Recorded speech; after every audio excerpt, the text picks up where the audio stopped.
ठीक है, उसमें रिकॉर्डिंग स्टार्ट हो गई है। अच्छा, आज हमने क्या करना है, ये रैंडम वेरिएबल्स और कॉन्टिन्यूस वेरिएबल्स, ये दो टॉपिक्स के होंगे। मतलब लंबा काम है थोड़ा सा, वो थर्ड वाला तो रिग्रेशन वो भी लंबा है, तो इसलिए ये दो होंगे, फिर थर्ड वाला देख लेंगे बाद में, ठीक है। तो सबसे पहले आगे रैंडम वेरिएबल्स।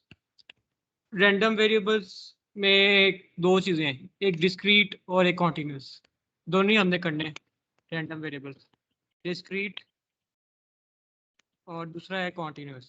जो डिस्क्रीट है, जिनकी वैल्यूज हमें स्पेसिफिक हो, मतलब जिसकी वैल्यू 1 2 3, मतलब ये स्पेसिफिक होल नंबर या नेचुरल नंबर या रियल नंबर्स, हमें स्पेसिफिक वैल्यूज हो तो वो डिस्क्रीट होता है।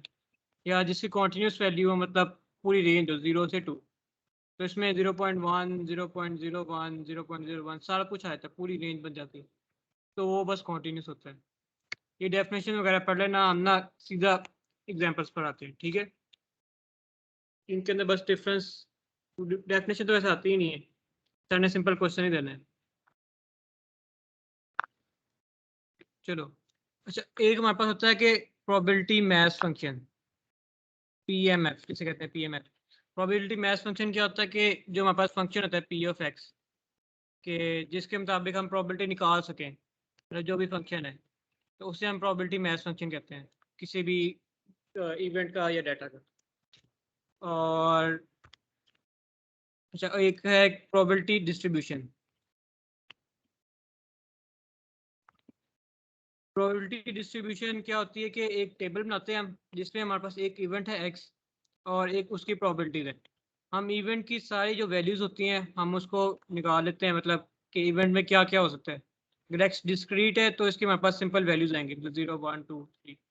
एक्स की वैल्यू 0 1 2 3 आ सकती है, इनकी प्रोबेबिलिटी सपोज 1/2 1/4 वगैरह। इनका जो टोटल सम होता है वो प्रोबेबिलिटीज का हमेशा कितना होना चाहिए, 1। तो ये दो चार चीज़ें थी, ये ध्यान में रखनी है। एग्जाम्पल फर्स्ट पे आते हैं। एग्जाम्पल में कह रहा है कि हमने 3 कॉइन्स टॉस किए हैं, मतलब हमने, हमारे पास इवेंट क्या है कि हमने 3 कॉइन्स को टॉस किया है और हमने प्रोबेबिलिटी किसकी बनानी है कि नंबर ऑफ हेड्स की, हेड्स की। तो 3 कॉइन्स टॉस किए हैं, हेड्स कितने कितने आ सकते हैं, कोई आइडिया? 8 आएंगे बीच में, 8 आएंगे हमें।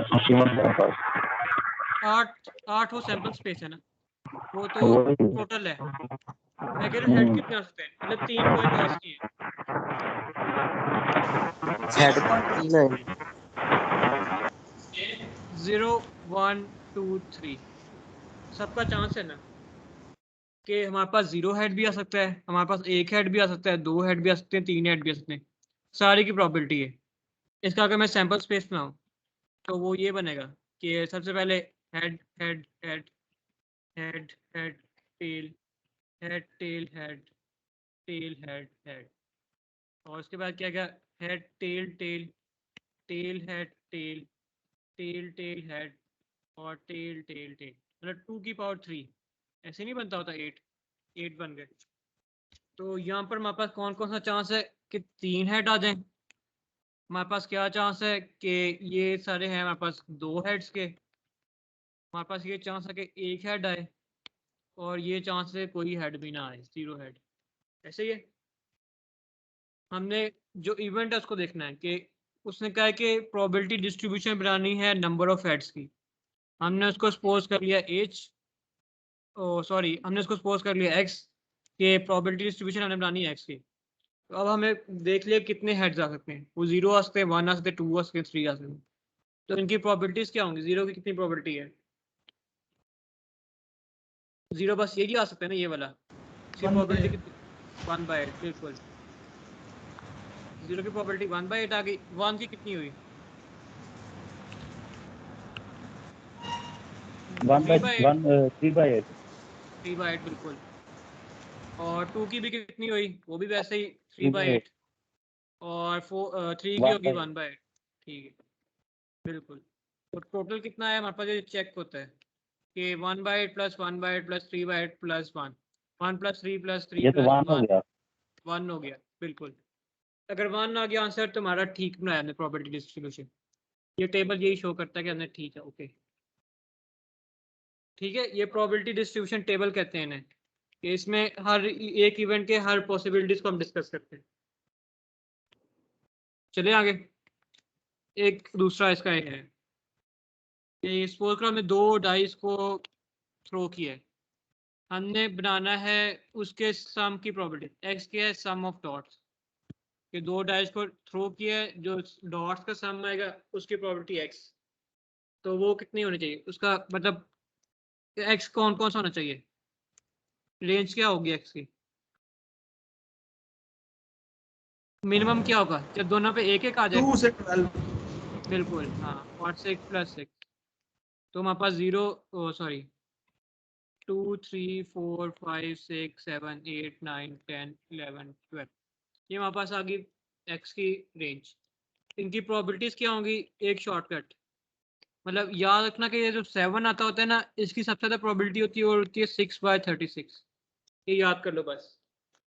अगर हम वो टेबल से देखें तो वो उस तरह भी बना सकते हैं जो मैंने मेरे ख्याल से पिछली बार बताया था टेबल, मगर इसको याद कर लो 6/36।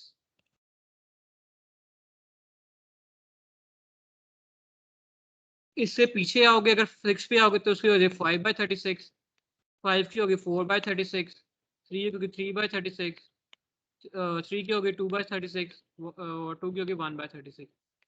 ठीक है, और इसी तरह आगे जाओगे वो भी प्रोबेबिलिटी डिक्रीज होती रहेगी। 5/36, 4/36, 3/36, 2/36 और 1/36। ये ना एक शॉर्टकट टाइप है। अगर मैं 1 मिनट दिखाऊं पिछला वाला प्रोबेबिलिटी का मैंने टेबल बनाया था।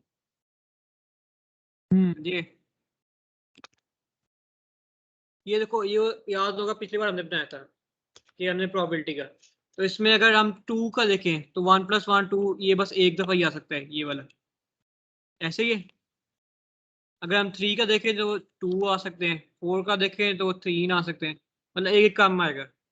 इसी को हमने उसमें शो किया है यहाँ पर, कि हमारे पास एक जो 2 है उसकी प्रोबेबिलिटी क्या है? 1, एक दफ़ा 2 आ सकता है। 3 की क्या है? 2, 4 की क्या है? 3, इसमें। ठीक है, तो इनका टोटल क्या होगा वो भी चेक कर लेना, 1 नहीं होगा। 36/36 आएगा टोटल और वो 1 होगा। ये प्रोबेबिलिटी डिस्ट्रीब्यूशन है 2 डाइस की। बस क्या करना है, मतलब सिंपल से वर्ड में दरमियान वाली 7 की याद कर लो, ड्रॉ करने की जरूरत नहीं, इतना टाइम नहीं होता पेपर में। ये 7 वाली की याद कर लो, पीछे एक डिक्रीज करते रहो, आगे भी एक डिक्रीज करते रहो बस। ठीक है, ये सर ने ये बनाया है।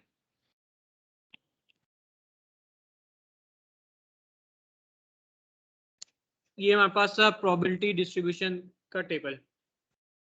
अब हमारे पास आ गया कि जो हमने मेन काम करना है वो होता है कि हमने फाइंड करना है वेरिएंस और मीन। हमारे पास दो चीज़ें हैं, एक है हमारे पास मीन जो हम म्यू से कहते हैं, एक हमारे पास है वेरिएंस, वो वेरिएंस ऑफ एक्स जो सिग्मा स्क्वायर से कहते हैं। म्यू को क्या कहते हैं? एक्सपेक्टेशन। जो हमारे पास मीन होता है ना, उसको नेम देते हैं एक्सपेक्टेशन, कि मीन जो है एक्सपेक्टेशन भी है, और उसे ई ऑफ एक्स से भी लिखते हैं। तो अब जो हमने आगे करना है सब क्वेश्चन में, वो हमने एक्सपेक्टेशन ही फाइंड करनी है, मतलब म्यू फाइंड करना है। अगर वो कहे तो वेरिएंस भी निकाल सकते हैं, और इसका फॉर्मूला था ई of x square minus E of x का होल स्क्वायर। मगर अगर उससे कहा सिंपल के व्हाट इज द एक्सपेक्टेशन, क्या फाइंड करना है? ये ई ऑफ एक्स या म्यू, मतलब मीन। ठीक है, बाकी सारे आगे जो क्वेश्चन है ना सीरीज से पहले, सब में एक्सपेक्टेशन फाइंड करनी है और हमने सब में मीन फाइंड करना है। चले आगे, या कोई क्वेश्चन पीछे वाले में? जल्दी जल्दी मैं कर रहा हूँ ताकि क्योंकि टाइम नहीं है। ठीक है। ठीक है, आगे करूँगा। एक्सपेक्टेशन क्या और इसका वेरिएंस का वैसे बता दो ये क्या है। मीन का तो आइडिया होगा कि मीन क्या होता है, कि हमारे पास जो टोटल वैल्यूज हैं, मतलब ये हमारे पास बेल शेप कर्व है, इसका जो बिल्कुल जहाँ पर ये डिवाइड करे पॉइंट के 50% इधर आए 50% उधर जाए, नॉर्मल बेल शेप्ड है ना, तो उसमें 50-50, तो ये जो दरमियान वाली मिडिल वैल्यू, जो मिडिल मोस्ट वैल्यू होती है वो क्या होती है, या इस तरह कह लो कि जो summation of x over n, ठीक है। तब ये हमारे पास मीन है। और वेरिएंस क्या होता है कि वेरिएंस होता है कि हमारे पास या फिर इस तरह कह लो कि स्टैंडर्ड डेविएशन क्या होता है, स्टैंडर्ड डेविएशन होता है कि वेरिएंस का अंडर सिग्मा स्क्वायर होता है वेरिएंस। और स्टैंडर्ड डेविएशन क्या होता है कि मीन से हमारे पास कितनी वैल्यू आगे की आई है या फिर मीन से हमारे पास कितनी वैल्यू पीछे आई है, मतलब मीन से कितनी डिस्ट्रीब्यूशन है वो उसको शो करता है। चलिए दोबारा कर्व बनाइए।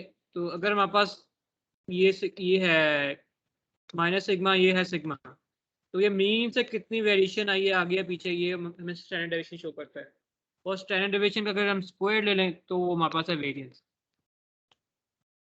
ठीक है, सिग्मा स्क्वायर होता है हमारे पास वेरिएंस, उसका अंडर रूट ले लो तो सिग्मा बन जाता है, और वो होता है हमारे पास स्टैंडर्ड डेविएशन। स्टैंडर्ड डेविएशन का यूनिट वही होता है जो हमारे पास मीन का या यूनिट गिवन है।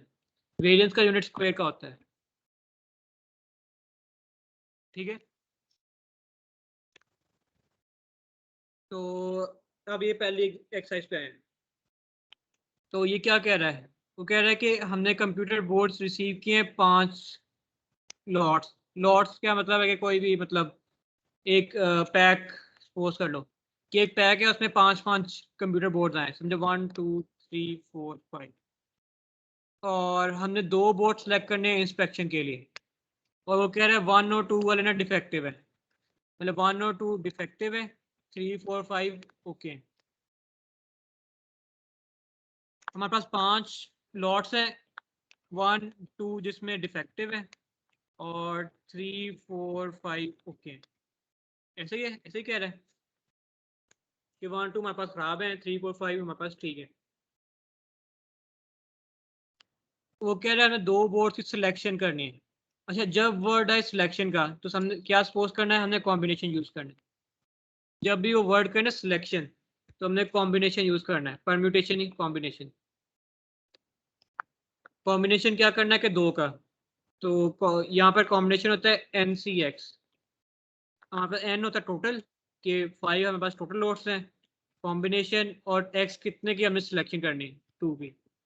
ऐसे ही है कि 5 सिलेक्शन 2, 5 बोर्ड हैं उनमें से 2 की सिलेक्शन करनी है, तो होता है 5C2। तो ये कैलकुलेटर में पुट करो, वैल्यू हमारे पास आएगी, या फिर इस तरह लिख लो 5 फैक्टोरियल 2 फैक्टोरियल 5 माइनस 2 का फैक्टोरियल। ये होता है ना कि n फैक्टोरियल, ये x factorial n minus x का फैक्टोरियल, इसका NCX का। तो ये वैल्यू आ गई हमारे पास 10। तो हमारे पास टोटल सिलेक्शन कितनी हो गई, 10। अब वो क्या कह रहा है कि हमने बनाना है प्रोबेबिलिटी डिस्ट्रीब्यूशन टेबल के नंबर ऑफ डिफेक्टिव बोर्ड्स का। हमने प्रोबेबिलिटी डिस्ट्रीब्यूशन टेबल बनाना है नंबर ऑफ डिफेक्टिव बोर्ड्स का। तो वो किस तरह बना सकते हैं कि हमारे पास x है नंबर ऑफ डिफेक्टिव बोर्ड्स, तो वो कितने हो सकते हैं डिफेक्टिव बोर्ड्स, हमने 2 की सिलेक्शन करनी है, उसमें कितने आ सकते हैं। हमारे पास 5 टोटल है, हमने उनमें से 2 को चूज करना है, और हमारे पास डिफेक्टिव बोर्ड्स है भी 2, तो कितने आ सकते हैं। अगर हम पहले 0 1 2।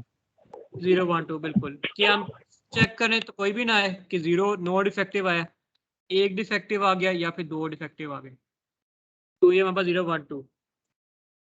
0 की प्रोबेबिलिटी क्या होगी, इसका मैं सैंपल स्पेस अगर लिखूं, अगर हमने 1 सिलेक्शन होगी। कर 1 2, एक मिनट, 1 2 1 3 1 4 1 5, फिर उसके बाद क्या है 2 3 2 4 2 5, उसके बाद 3 4 4 4 5, 1 2 3 4 5 6 7 8 9 10 बन गए। ठीक है, 10 सिलेक्शन बनाई। एक को मैंने सिलेक्शन किस तरह बनाई है कि कोई रिपीट नहीं हुआ, कि 1 2 और 2 1 एक ही चीज़ है, सिलेक्शन में एक ही चीज़ होती है, ये हमने एक दफ़ा लिखना है, और हमने एक को रिपीट नहीं करना, मतलब 1 1 नहीं आ सकता, 2 2 नहीं आ सकता। ठीक है, ये सिलेक्शन है। तो हमने बना लिए 1 2 ये कि ये हमने डिफेक्टिव बोर्ड्स की हमने बना ली। तो हमारे पास पहला केस क्या था कि 0 0 कहाँ पर है? 3 4 4 5 यहाँ पर 0 नहीं है। यहाँ पर हमारे पास कोई डिफेक्टिव बोर्ड नहीं है, ऐसे ही है। इसकी प्रोबेबिलिटी जी मतलब 2/10 प्रोबेबिलिटी ऐसे ही है कि हमारे पास 10 थे टोटल, 2 हमारे पास है कि नो डिफेक्टिव। इस तरह 1 वाले की क्या होगी? क्या चीज? हल्का सा ऊंचा बोलना। यार 3 नहीं आएंगे हमजा 2 5 3 नहीं आएंगे 2 डिफेक्टिव है, 2 डिफेक्टिव है। देखो ना, ये 1 जिधर 1 आ गया वो सारे डिफेक्टिव बोर्ड हैं, जिधर 2 आ गया वो भी सारे डिफेक्टिव बोर्ड हैं। जो यहाँ पे 3 4 और 4 5 आएंगे वही हमारे पास ठीक होंगे। हम सर 3 5 का कोई भी नहीं अच्छा कॉम्बिनेशन। 3 5 रह गया था। अच्छा 10 हैं, ठीक है ठीक है, ये 10 हैं तो ये हमारे पास 3 5 का रह गया, सॉरी। तो कितने बने? 3/10 3/10 ठीक है। 1 के कितने हुए? 6/10 1, हाँ बिल्कुल, ये हमारे पास ये सारे 1 के हैं। जिसमें 1 2 ना आए बस वो बाकी सारे 1 के हैं, तो 6/10 हो गया। और 2 का कितना, जो 1 2 वाला वो 1/10 ऐसे ही। टोटल कितना हुआ?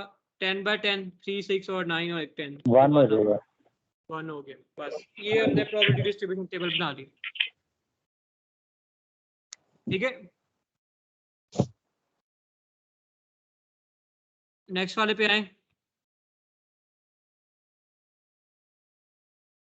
कि समझ आ रही कि नहीं? हाँ हाँ बस ठीक है चलो यार जल्दी एक जल्दी कर पेज रहे से हैं। आधा घंटा लगा दिया हाँ एक ये मैं पेज कह से रहा आधा हूँ, घंटा लगता है जल्दी जल्दी चलो यार, ये बेसिक चीजें हैं बिल्कुल। करो यार जल्दी मुकाना है वही हमने इसलिए मैं इस बार जल्दी जल्दी कर रहा हूँ, अगर फिर भी इतना टाइम लग रहा है। अच्छा ये देखो, ये क्या ठीक है है एक्सरसाइज 2 में? उसने बताया हुआ f(1.1), f(2.2), f(3.2), f(4.2), f1। तो हमारे पास ये x की वैल्यूज क्या आएंगी? वो आती हैं कि जो अंदर वाली वैल्यू है 1 2 3 4 5। फंक्शन याद होगा वो एफ ऑफ एक्स होता है, तो अंदर वाली वैल्यू हमारे पास x है। तो 1 2 3 4 5 हमारे पास x वैल्यूज हैं। और जो फंक्शन की वैल्यू होती है वो प्रोबेबिलिटी फंक्शन है, तो उसको हम p ऑफ x या f ऑफ x एक ही बात है, लिख लें। उसकी वैल्यू क्या है? 0.1 0.2 0.2 0.2 0.3 0.1 0.2 0.2 0.2 0.3। टोटल कितना है हमारे पास? 6 और 3 9 और 1 10, टोटल 1 आ गई। ठीक है, वो क्या पूछ रहा है कि machine needs no replacement during first 3 years। ये उसने प्रोबेबिलिटी बताई है रिप्लेसमेंट की।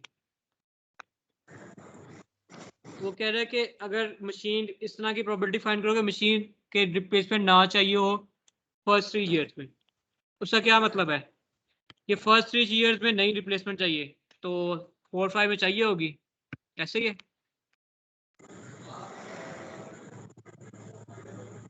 उसने रिप्लेसमेंट की प्रोबेबिलिटीज दी हैं, उसने कहा फर्स्ट ईयर में रिप्लेसमेंट मशीन को ना चाहिए हो, इसका मतलब है 4 और 5 में रिप्लेसमेंट हो सकती है।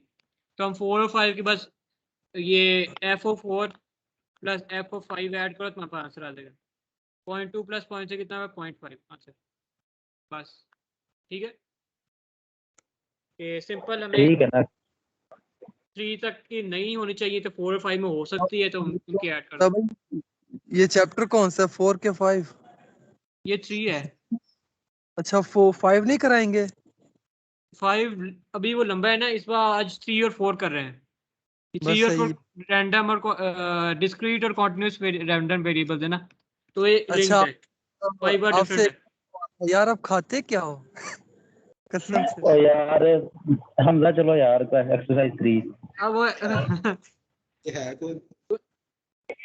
तेरा वो बेली प्रोफेसर नहीं दी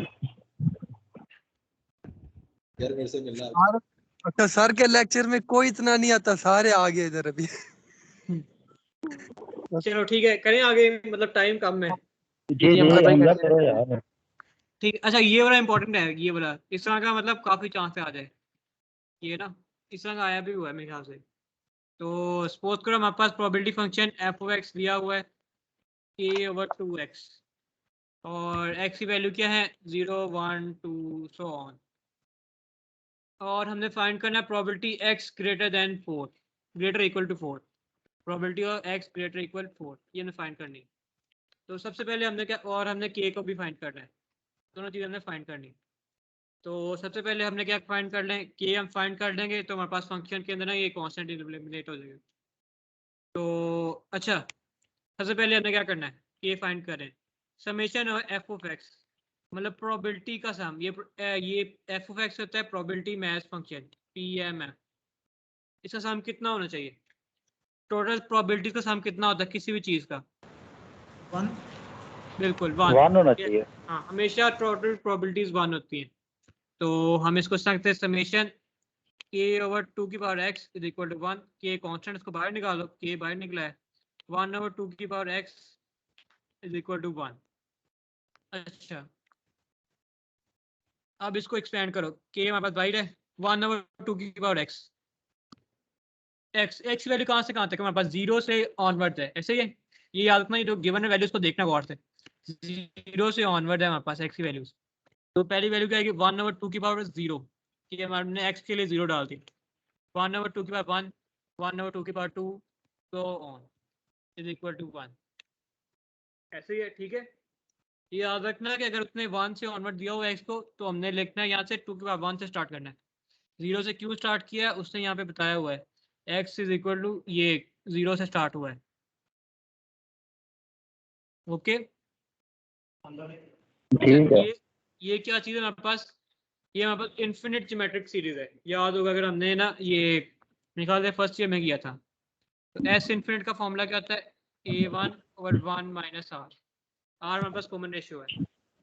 तो a1 हमारे पास क्या है यहाँ पे पहली टर्म 1/2 की पावर 0, 2 की पावर 0 कितना होता है 1, तो 1 आ गया। आर क्या होता है कॉमन रेशियो, अगली टर्म डिवाइड बाय पिछली टर्म, 1/2 की पावर 1 डिवाइड बाय 1/2 की पावर 0, तो ये तो 1/2 की पावर 0 तो 1 ही होता है, तो 1/2 आ गया, ठीक है। हमारे पास a1 भी आ गया 1, आर आ गया 1/2, तो एस इन्फिनिट क्या बना कि a1/1 माइनस आर, a1 हमारे पास है 1 और आर है हमारे पास 1/2, तो कितना बना ये 2 आ गया, ओके। तो हमने ये इधर पुट कर दें यहाँ पर इस इक्वेशन में, इस इक्वेशन में क्या बना k into 1 sorry 2 is equal to 1, वो जो एस इन्फिनिट की हमने वैल्यू डाल दी, k की वैल्यू क्या आई 1/2, ठीक है। हमने k की वैल्यू निकाल दी 1/2, ये आ गई k की वैल्यू। अब हमने दूसरा काम क्या करना है, प्रोबेबिलिटी फाइंड करनी है x ग्रेटर इक्वल 4। चलो हमारे पास फंक्शन क्या बना, हमारे पास k/2 की पावर x था, तो हमारे पास k कितना आया 1/2 ओवर 2 की पावर x, तो ये 2 नीचे आके इसकी पावर में ऐड हो गया तो 1/2x + 1 हो गया। अब हमने फाइंड कर करना है प्रोबेबिलिटी x ग्रेटर इक्वल 4। तो इस फंक्शन में बस क्या करो कि वही डाल दो, x की जगह 4 डाल दो, 4 से ऑनवर्ड्स क्या बनेगा 1/2 4 + 1 प्लस 1/2 5 + 1 प्लस 1/2 6 + 1 सो ऑन, ठीक है। हमने बिल्कुल बस ये जो हमने फंक्शन निकाला था प्रोबेबिलिटी मैच फंक्शन, इसमें वैल्यू सब्स्टिट्यूट कर दी है x की 4 से ऑनवर्ड, जो भी गिवन हो वो वैल्यू सब्स्टिट्यूट कर देनी बस और कुछ नहीं। तो अब देखो ये भी दोबारा इन्फिनिट ज्योमेट्रिक सीरीज बन गई है, इसका a1 क्या है 1/2 4 पर 1 1/2 की पावर 5 हमारे पास a1 आ गया, r क्या है वो 1/2 ही है कि 2 की पावर 6 और 2 की पावर 5 कितना हो गया 2 की पावर 1, तो 1/2 रह गया। हमारे पास क्या बना S infinite a1/1 minus are, a1 हमारे पास है 2 की पावर 1/2 की पावर 5 1 माइनस 1/2, तो ये कितना बना 1/2 की पावर 5 इंटू 2, तो ये 1/2 की पावर 4 बन गया। हमारे पास 1/16 हो गया। प्रोबेबिलिटी हाँ x ग्रेटर इक्वल 4 क्या गया 1/2 की पावर 6 2 की पावर 4 इज इक्वल टू 1/2 की पावर 16, ये तो हमने डाल दी वैल्यूज यहाँ पर, ठीक है। समझाइए ये इंपॉर्टेंट है। इस तरह ठीक का है ना, नेक्स्ट ये प्लीज 3 में भी डाल सकते हैं सर, हमने लिखा हुआ है 3 में। बस क्या फ़र्क आएगा एंड में कि जो k की वैल्यू आएगी वो 2/3 आ जाएगी, और हमारे पास ये x क्या आएगा, ये प्रोबेबिलिटी x ग्रेटर इक्वल 4 क्या आएगा, 1/3 मतलब याद रखना कि अगर इस तरह का MCQ आ जाए तो जो हमारे पास क्या नाम है, समझो फंक्शन दिया हुआ है 1/3 तो जो हमारे पास ये नीचे गया हुआ होगा वो यहाँ पर आ जाएगा, और यहाँ पर जो 4 है तो यहाँ पर 4 आ जाएगा। बस सिंपल सा ये शॉर्टकट MCQs के लिए। 1/2 x के लिए क्या था, और x ग्रेटर इक्वल 4 था, 1/2 था, तो नीचे वाला नीचे आ जाता है, x वाली चीज़ में आती है, बस सिंपल। क्या ठीक है, आगे चले एक्सपेक्टेशन पे। ठीक है चलो। ये जो आपने लिखा है कि 1/2 की पावर 4+1 5+1, ये 4+0 से शुरू नहीं होगा। ये मैंने कहा था कि इसको देखना है जो हमने गिवन हो, हमेशा ना गिवन हमारे पास कितना है 4 ग्रेटर इक्वल 4, हमारी फर्स्ट वैल्यू 4 आएगी, उससे फिर 5 फिर 6 फिर 7 फिर 8 वगैरह, ये इसको देखना है। इसलिए मैंने पहले उसका 0 पे फोकस किया था, अगर वो भी वहाँ पे 0 दिया हुआ था। जो यहाँ पर अगर x ग्रेटर इक्वल 5 दिया हो तो हमने स्टार्ट करना है 1/2 प्लस 1/2 इस तरह। ओके बस ठीक, चलो अब हमारे पास आ गया एक्सपेक्टेशन। अच्छा, एक्सपेक्टेशन क्या होती है, मैंने अभी कहा था मीन वैल्यू, कि हमारे पास किसी चीज़ का मीन हो हमारे पास एक्सपेक्टेशन होती है, और वेरिएंस क्या होती है कि e(x² माइनस e(x का होल स्क्वायर। बस फॉर्मूला याद कर लेना।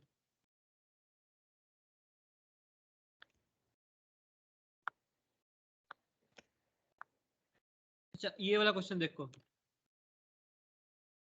वो कह रहा है कि 2 प्रोडक्ट डिजाइन मैंने बनाए हैं। डिजाइन ए वो कह रहा है एक्यूरेट 3 मिलियन, के डिजाइन ए में क्या है कि $3 मिलियन, ये एक्यूरेट है।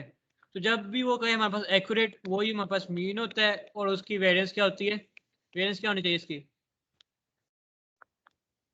कि ये मीन से कितनी डेविएशन आ रही है इधर, 0। कि अगर एक्यूरेट है तो वही हमारे पास मीन होता है जो वैल्यू दी हुई है, और उसकी वेरिएंस 0 होती है। तो मतलब इसकी एक्सपेक्टेशन क्या होगी, E(a) $3 मिलियन, सिंपल सा। जो हमें गिवन है अगर वही एक्यूरेट उसने कहा हुआ है तो वही एक्सपेक्टेशन होगी। डिजाइन बी वो कह रहा है कि डिफिकल्ट है, वो कह रहा है कि प्रोबेबिलिटी 0.3 है कि 7 मिलियन हो। इसका टेबल बना लेते हैं।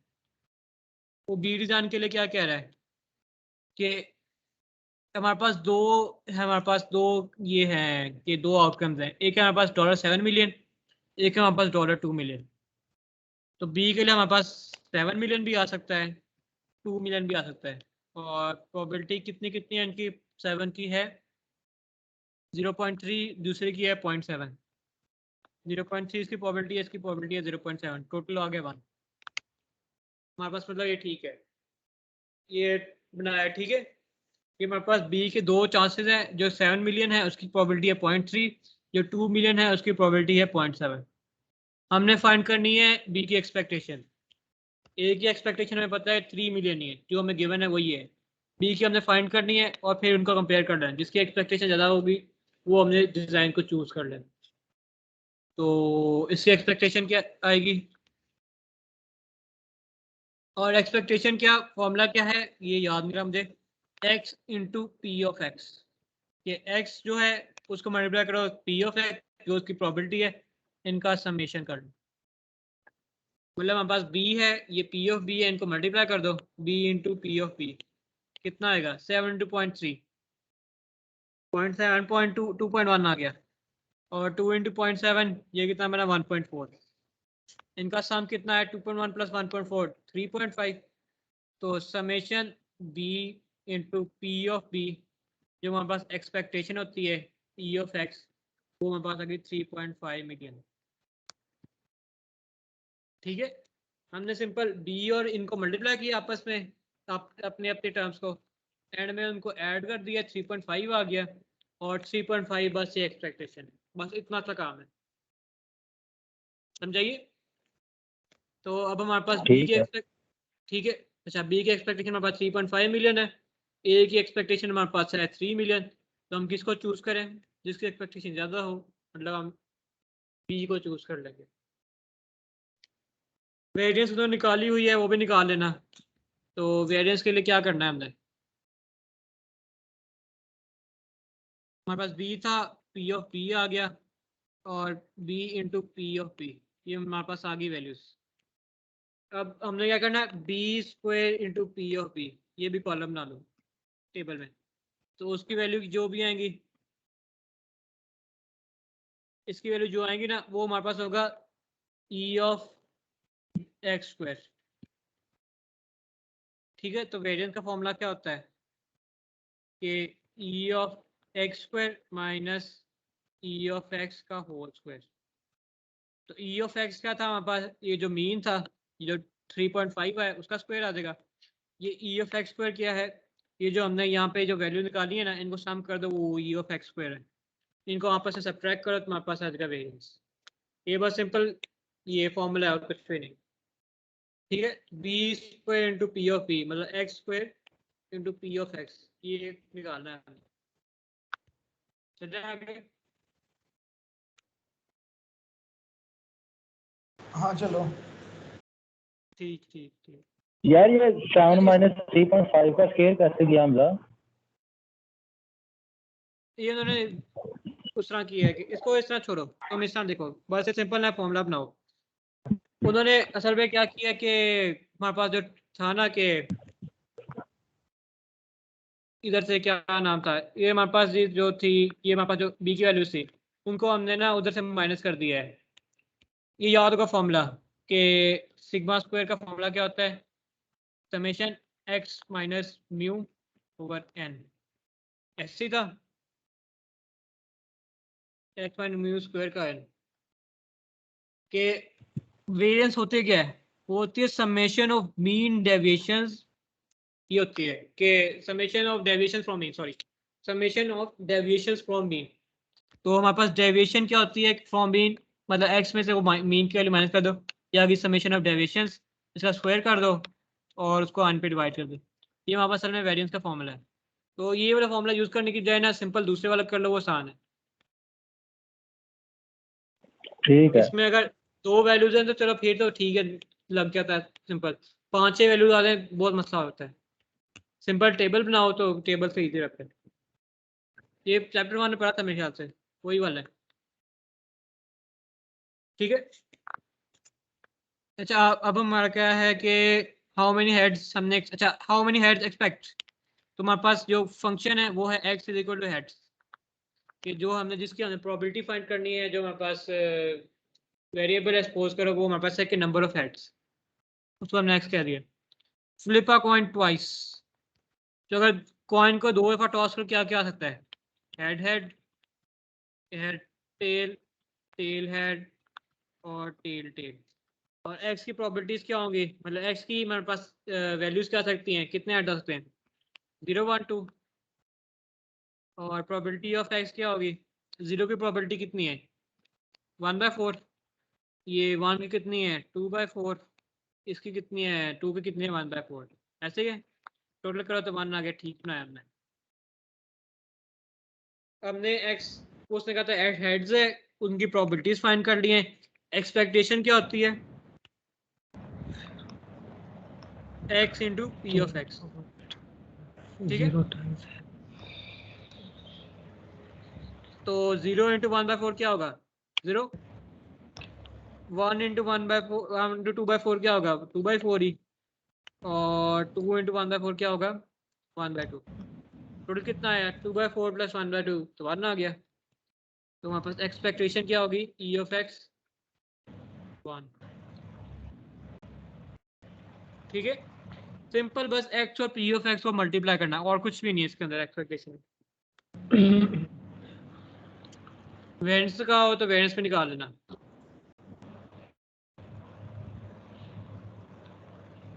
चलें आगे। ठीक है चलो। हाँ चलो। ठीक। अच्छा अब वो कह रहा है कि हमने डाई रोल किया है, हमारे पास उसने, चलो इसको देखो क्या कहता है। अगर वैल्यू ऑड आए तो हमारे पास हम उतना डॉलर जीत जाएंगे जितनी वैल्यू है, अगर इवन है तो वो 4 हम डॉलर लूज कर लेंगे। सपोज हमने एक्स सपोज करो हमारे पास ये डाइस है, डाइस के अंदर क्या आ सकते हैं वैल्यूज 1 2 3 4 5 6 ऐसे ही ये वैल्यूज आ सकती हैं। तो वो कह रहा है कि अगर हम वैल्यूज को इवन करें, अगर हमारे पास वैल्यू इवन आए तो हम उतने डॉलर जीत जाएंगे, मतलब अगर 1 वैल्यू है तो 1 डॉलर जीत जाएंगे, 3 वैल्यू है तो 3 डॉलर जीत जाएंगे, 5 वैल्यू है तो 5 डॉलर जीत जाएंगे। और अगर वो कह रहा है कि अगर हम if the value comes odd तो हम 4 डॉलर लूज करेंगे, सॉरी ई वैल्यू का हम इवन हम 4 डॉलर लूज करेंगे। तो लूज को हम क्या रिप्रेजेंट कर रहे थे -4 से, माइनस से -4 -4 ऐसे ही है कि अगर हमारे पास वैल्यू है इवन हम उतने डॉलर विन कर जाएंगे, अगर हमारे पास वैल्यू सॉरी अगर हमारे पास वैल्यू है ऑड हम उतने डॉलर को विन कर जाएंगे, अगर हमारे पास वैल्यू है इवन हम 4 डॉलर लूज कर देंगे सब केसेस में। तो सबकी प्रोबेबिलिटीज क्या होगी अब 1/6, हाँ सबकी 1/6 1/6। ये क्वेश्चन आपने सॉल्व किए अपने मतलब सॉल्यूशन आपके पास? वो अभी पढ़ लो भाई, सोल्यूशन ले लेना बाद में। मुझे मैं सेंड कर देता हूँ, वो आखिर में ना मैं थोड़े से रैगिंग क्वेश्चन वो इंशाल्लाह आज रात को करके ना मैं सेंड कर देता हूँ।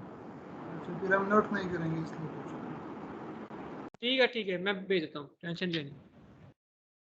और एक्सपेक्टेशन क्या आएगी x into P of x. तो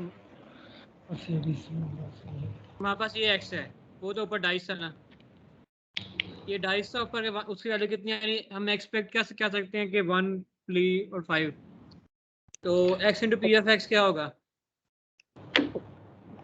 1/6 -4/6 3/6 -4/6 5/6 और -4/6। सिंपल है, सबको मल्टीप्लाई कर दिया, इनका सम कर लो, वो हमारे पास क्या आएगा ई ऑफ एक्स। तो वो हमारे पास एक्सपेक्टेशन आ गई 1 -12 1 3 5 कितना होता है 8 8 -12 कितना हो गया -4 -4/6 4/6 आ गया। हाँ -4/6 आ गया। बस ये एक्सपेक्टेशन आ गई, ठीक है। अच्छा यहाँ पे सर ने मिस्टेक किया है, ये 3/6 आती है प्रोबेबिलिटी। हमारा ये जो हमारा नेक्स्ट मंडे को खत्म होगा, हमारे 10 दिन है।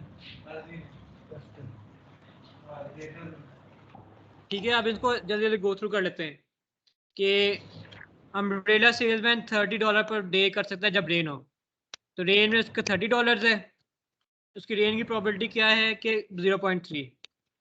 अगर फेयर है मतलब रेन ना हो तो $6 लूज करता है -6, उसकी प्रोबेबिलिटी क्या है हमजा यार ये -4 आपने लिखी है वो x की वैल्यू वो उसके अंदर तो ये क्या लॉस में थी? मैंने वो सवाल नहीं पढ़ा। लॉस उसके लॉस लॉस लॉस था -4 तब होगा जब क्या -4 ही लॉस होगा, उसने मेंशन है या वैसे ही है? मेंशन है कि अगर वैल्यू इवन है, जो भी इवन है 2 4 से कोई भी आ जाए -4 ही -4 होगा। लॉस। अच्छा ठीक। लॉस गेन का साइन के ऊपर डिपेंड करता है, कोई मसला नहीं है, मतलब तुम लॉस को पॉजिटिव ले सकते हो, गेन को नेगेटिव ले सकते हो, कोई फर्क नहीं पड़ता।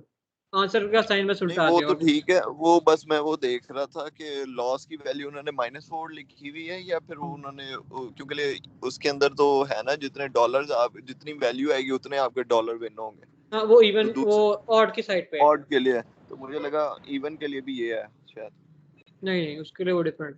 डिफाइंड है। चलिए ठीक ठीक।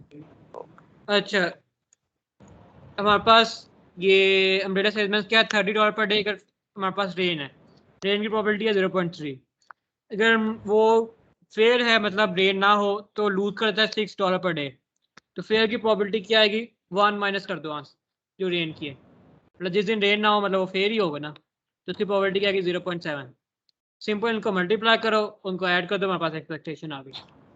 चले ठीक है हमजा, चलो नेक्स्ट। क्योंकि इस पर टाइम काफ़ी लग गया, अभी वो सीरीज भी पढ़ी है। यार ये तो सारे ऐसे ही होने हैं, अब इनको ना ऐसे बस ऊपर से ओवरव्यू करा दो मतलब नेक्स्ट टॉपिक इस- तो तू चुप इसका- कर यार ये एडे तो पढ़ा एक्सपेक्टेशन की एग्जांपल खुद कर लेंगे। अब नेक्स्ट मूव करो। ये एक बायस पॉइंट वाला बता दूं, फिर आगे चलते हैं, ठीक है। अच्छा, वो कह रहा है कि हेड 3 टाइम्स एज टेल, कि प्रोबेबिलिटी ऑफ हेड क्या है, 3 टाइम्स ऑफ टेल, ऐसे ही। तो हमारे पास क्या हो सकता है, हेड हेड हेड और टेल। सपोज करो ये हमारे पास है एक कॉइन, उसमें 3 दफ़ा हेड आ सकता है, 1 दफ़ा टेल आ सकता है। तो प्रोबेबिलिटी ऑफ हेड क्या हुई, 3/4। प्रोबेबिलिटी ऑफ टेल क्या हुई, 1/4। अब वो क्या कह रहा है कि हमने नंबर ऑफ टेल्स फाइंड करनी है जब कॉइन टॉस ट्वाइस है। हमारे पास जो अननोन है वो क्या है, जो इवेंट है वो क्या है, number of tails. Coin toss twice, twice का क्या होगा, head head, tail head, head tail और टेल टेल। तो टेल कितने आ सकते हैं, वही चीज़ जो हमने पीछे किया था, 0 1 2, टेल भी 0 1 2 आ सकते हैं। और प्रोबेबिलिटी ऑफ टेल कितनी आए, अगर 0 है ये ऐसे ही है, बस इसके अंदर ये डिफरेंस है कि 0 टेल का मतलब है कि दोनों हेड आ जाएं। तो हेड की प्रोबेबिलिटी क्या है, 3/4। तो हमने क्या करना है कि बस 3/4 इंटू 3/4 के हेड इंटू हेड, दोनों हेड है प्रोबेबिलिटी, ठीक है। कि हमने बस उनकी प्रोबेबिलिटीज को मल्टीप्लाई कर दी। जब सिंपल था, अनबायस्ड कॉइन था, तो हमने तो सिंपल लिख दिया था 1/4। इधर हमने ये देखना है प्रोबेबिलिटीज को